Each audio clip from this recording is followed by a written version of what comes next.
भले बाड़ी गोरा। आप सुन रहे हैं राजा रंजीत राठी को।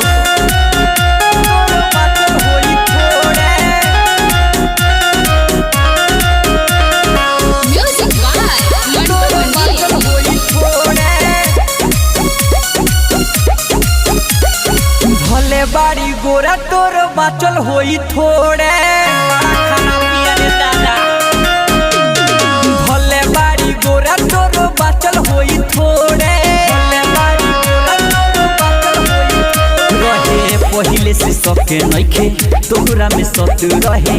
पहिले से सके नइखे तोहरा में सत खइले बाड़ी दूध में रोटी भोरे भोरे बुर के खइले दिया। भले बाड़ी गोरा तोर बाचल होई थोड़े। भले बाड़ी गोरा तोर बाचल होई थोड़े।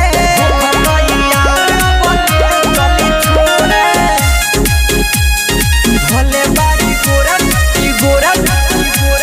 RPS music recording studio Balthar Chowk. तोर बाचल होई थोड़े। पहिले सुहाग वाली रतिया के दरद दले बाड़ू छतिया में। पहिले सुहाग वाली रतिया में दरद दले बाड़ू छतिया में। बुझ गई बाड़ू ना कागज टुकोरे ना हमको नहीं के भाई। भले बाड़ू गोरा ताहर बाचल होई थोड़े। भले बाड़ू गोरा ताहर बाचल होई थोड़े।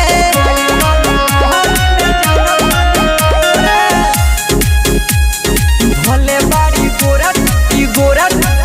आप सुन रहे हैं राजा रंजीत राठी को। तोर बाचल होई थोड़े। अगुआ से जाके करम झगड़ा रे कहे में के नंबर बाड़ी लाबारा रे। अगुआ से करम जाके झगड़ा रे कहे में के नंबर बाड़ी लाबारा रे। रोहित राही राजा रहे चकोरे जोड़ा के हमरा। भले बाड़ू गोरा ताहर बाचल होई थोड़े। भले बाड़ू गोरा ताहर बाचल होई थोड़े। मजाक कोई नहीं है भाई लोगिन, सीरियस मत लियो लोगिन।